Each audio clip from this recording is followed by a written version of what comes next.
Welcome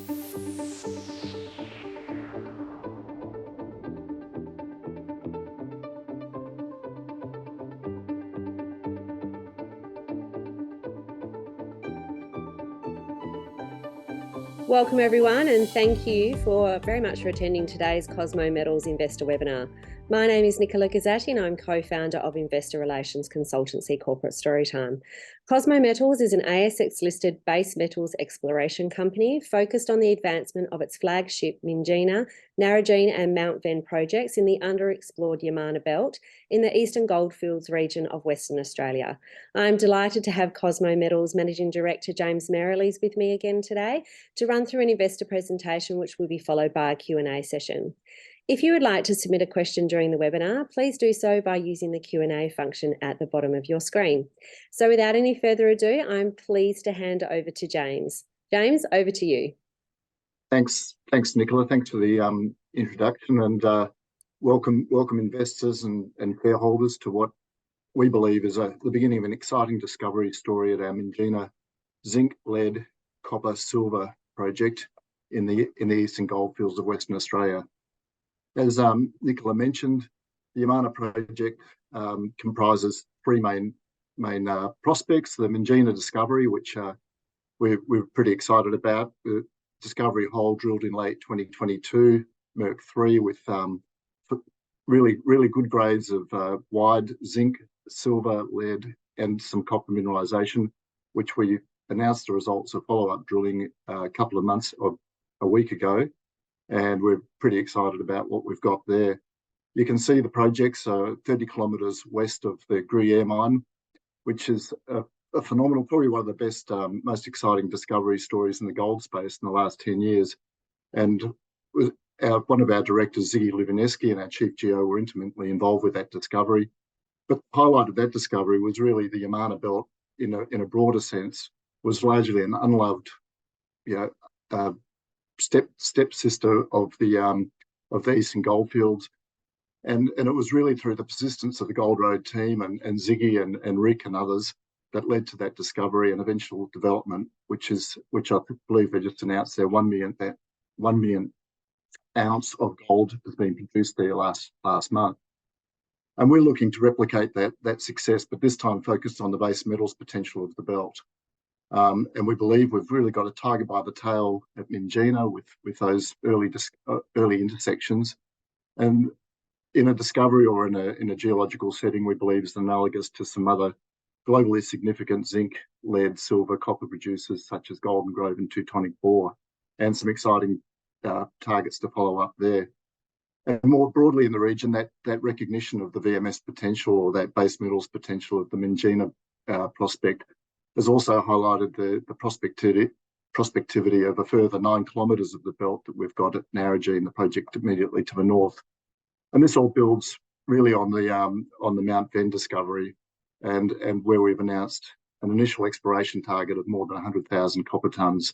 And so really building a nice base metals discovery story. I mentioned Ziggy. Our board is led by well-credentialed geo Peter Bird, based in Melbourne, and rounded out with Andrew Patterson, who's the managing director of Great Boulder. The Yamara assets were acquired by Cosmo through a demerger from Great Boulder, and Andrew remains on the board as a really fantastic asset to the team, both with his prior knowledge of the projects and access to his team with that experience, but also the Great Boulder team provides a lot of credibility to the project. And myself, I'm a geo by background and been involved in a number of greenfields exploration discoveries globally, and really excited to be part of this group of people. The capital structure: Cosmo was listed almost a little over a year ago, January last year. Clean skin IPO, no seed capital or anything like that. So 50 million shares on issue, and really ultimately leveraged to any success we have with a small market cap and EV of under $6 million. The top 20 shareholders hold about 70% of the stock, and I mentioned Great Boulder are still roughly 50% shareholder in the company. But getting into the nuts and bolts of what we're excited about at Cosmo Metals, And it's really this Minjina discovery, a base metals discovery, greenfields, so previously unrecognised, undercover. There's no outcrop there really to speak of. And we were chasing mineralisation north of Mount Venn, which you can see here are these white areas. This is a magnetic image, with the white being the very magnetic mineralisation we see at Mount Venn. And as we come to the north here, the discovery hole Merc 3, this yellow dot here, you can see is sitting out in this non-magnetic stratigraphy. And that was a pretty exciting discovery. 7 meters at better part of 4% zinc and lead with over 10 grams silver. That's the hallmarks and the start of what we believe is the tip of of EMS iceberg. And the exploration story has evolved since then, with the drilling that we've just announced last week being 4 holes drilled, 2 holes drilled underneath Merc 3 to the east here on that northern section, and then stepping out 80 metres to the south with holes 12 and 13 drilled on this east-west section here. And the highlights of that drilling has been more broad intersections of zinc, lead, silver, but with higher grades of silver in this Merc 3, including a massive sulfide intersection. So that massive sulfide is quite important. It's the first time we've seen in this belt where we've got zinc and lead and copper mineralisation all associated with this massive sulfide stratigraphy, which we don't see in any of the other drilling at Mount Venn to the south or in the earlier Merc holes at Minjina. The increasing in copper, that's an important sign that we're heading towards the core of the system. So that's an important outcome. And these high-grade silver we got in Merc 13, so up to 123 grams per tonne silver in Merc 13 is an important development. And while I'm on this slide, I'll just point out a couple of the other targets that have come out of this program. This blue shape here is a downhole EM target I'll talk about that was identified from Merc 12. I mentioned that the zinc and silver lead mineralisation is non-magnetic. Importantly, it's also non-conductive. So EM or electromagnetics is typically used by geos to explore where there's no cover, where there's significant cover for pyrrhotite or conductive iron sulfides. And it wasn't until we hit Merc 13 that we've hit any of these potentially conductive iron sulfides. And downhole EM in the adjacent hole, interestingly, didn't identify that intersection in Merc 13, but did identify a really strong conductive feature about 150 metres to the south that we call MJ1. And that's a really exciting walk-up drill target for us to follow up. The other thing to note here, and it's not so apparent in this mag image, but these 2 red circles here are very strong structural contacts or potential controls on the mineralisation at Minjina. So if you can imagine a plumbing system, you really need to see the water coming in and then a focus, the tap that focuses the mineralisation. We believe these two areas here provide some of the focus and walk-up targets. And the other thing to note is really the limited amount of drilling in this entire belt. So 6 holes drilled to date with an area with more than 1 kilometre down length here, more than 750 metres wide. And we've really literally and figuratively scratched the surface here. Getting into those 2 sections I talked about, the highlights here for me, this is the northern section with the discovery hole Merc 3, highlighted here with those higher grade intersections, was not so much the grade, which stayed reasonably consistent, but the widths of mineralisation have increased as we're going down dip. And also, and I mentioned it earlier, the copper increasing as we go down dip. So this green line here is a plus 0.1% copper contour, and you can see quite thick green intersections in these deeper holes. That's an important vector for us to encourage us to keep drilling further down dip here out to the east. And on the southern section, the Merc 13 and Merc 12 section, where we got that high-grade silver intersection, that 123 gram silver out here in Merc 13, we're seeing the massive sulfides we hit and mentioned earlier in Merc 13. Merc 12 clearly stopped short of where we've interpreted that zone, so it was really important for us to get back down that hole with downhole EM to try and target that at depth. And I mentioned that surprisingly didn't see any mineralisation, particularly in that adjacent hole about 80 metres away. But you see a really strong conductive feature 150 metres to the south, and And that to us is a really exciting walk-up target. And you can see here in the inset picture the massive sulfide intersection, the darker rocks here in the piles really stand out, quite distinctive zones here. And that association of the massive sulfides with the base metals, including the high-grade silver, makes that target to the south. And this is it in plan view, the MJ1 target to the south of Merc 12 and Merc 13, a really high priority target to go and drill test. It's a relatively shallow target. That'll be tested with a couple of 200-metre deep holes. So that's been probably one of the best and most exciting developments, along with that increase in copper grade as we go down dip from the discovery section and the section we just showed you to the south.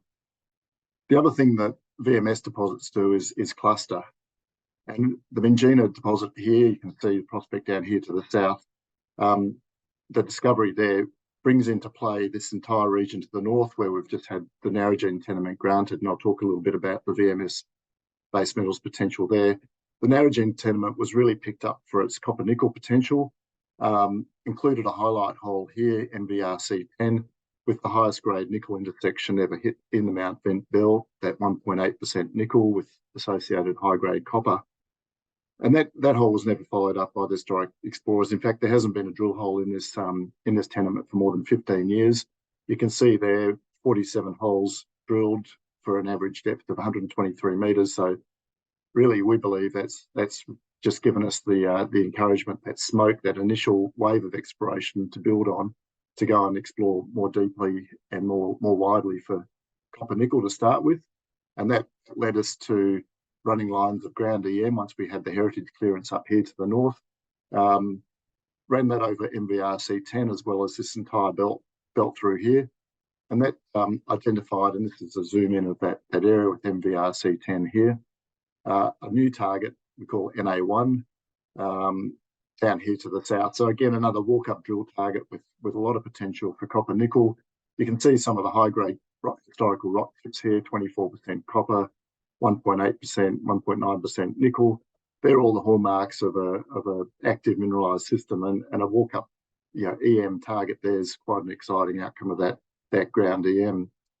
But I mentioned that the Minjina discovery has really brought into play this belt to the north for its VMS potential.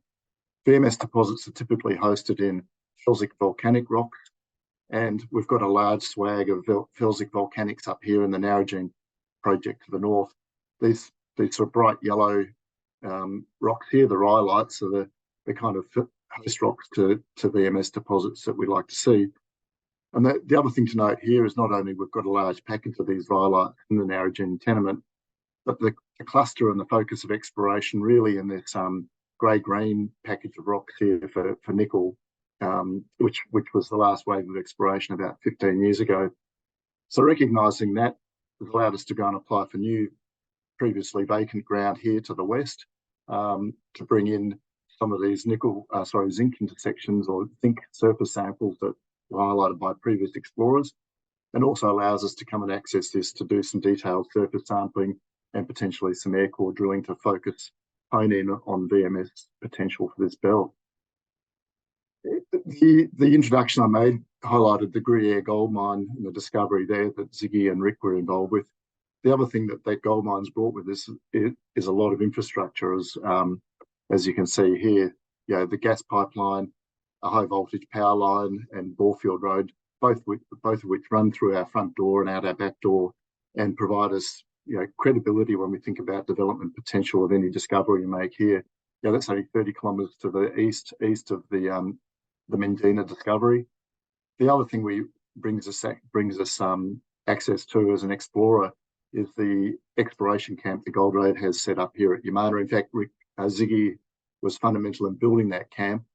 It's a 50-man camp, and we're allowed to stay there due to sort of the good relationships we've got with the Gold Road guys. It's hot and cold running water, a hot meal and a cold beer, and Wi-Fi internet access at the end of the day really allows our team to focus on the exploration work without a lot of the auxiliary stuff like camp management that can bog teams down. So it's fantastic. There's an airfield there with 4 direct flights from Perth a week that service that 500-man camp at Gruyere that we can also access. So everything from an exploration, logistics potential, as well as any development scenarios that we consider, that's a great asset for what conceivably would be quite a remote project. And that's really the summary of the opportunity here at Cosmo. Really exciting base metals discovery at Minjina, recognising the Yamara belt previously underexplored for everything from gold, but resulted in the phenomenal Gruyere discovery that our team was fundamental in making. The Minjina prospect and building on that, the Narragene project to the north, as well as the 100,000 copper tonnes we've already got in the ground banked at the Mount Venn project. So I'd encourage you all to get out and buy some shares, and if not, come and ask me more questions if you need any other encouragement to come and have a crack with Cosmo. And I'll just lastly put a little picture of the two of the three amigos there on our last field trip. Really great for me, both as a geo and an MD, to get out in the field with these guys. Just the enthusiasm they show, the knowledge they have of that area. It was like the prodigal sons returning, and really excited about having them along for the ride as we go to make the next space metals discovery at the Yamara belt. So thanks very much. Thanks so much, James, for the update. We'll now move on to our Q&A session. Our first question, what is the plan for future geophysical surveys at Minjina, given that the high-grade zinc, lead, silver encountered in recent RC drilling wasn't associated with an EM signature? Yeah, thanks, Nicola. I guess there's a few aspects to that, and I think I've touched on most of them. The key things are that we can chase the geological model, so chasing zinc and lead mineralisation out from where we've already intersected in that Merc 3 hole. The downhole EM, so using that ground-based geophysics in Merc 12, identifying that really strong conductor off to the south, the MJ1 target, that given its association with the massive sulfides in Merc 13, which intersected the highest grade silver we've seen to date, is a really compelling walk-up target. And then using other techniques like gravity, which can highlight denser bodies of rock and very typically used in VMS, and has already identified that really key structural, what we think is a key structural zone to go and follow up to expand on the current discovery. Thanks, James. Our second question, is the company open to acquiring new projects which suit the technical team's skill sets?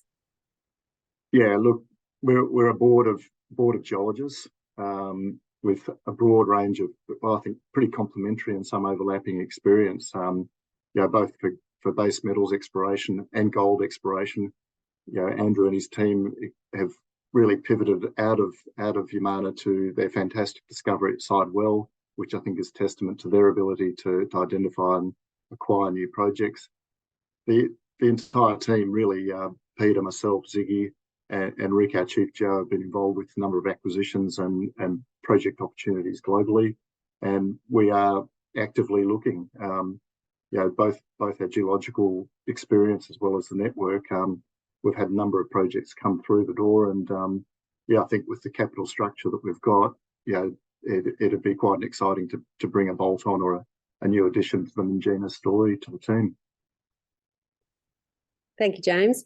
Our third question, do you believe that Cosmo is on the verge of a significant shallow base metals discovery of scale and grade in the Yamara district? Well, that's a great Dorothy Dixon, Nicola. Absolutely. No, that's what we're excited about. I mentioned the tiger by the tail, and what other cliches did I use? Tip of the iceberg, I think, spring to mind. Now, we think this is, the scale of the space we've got to work with.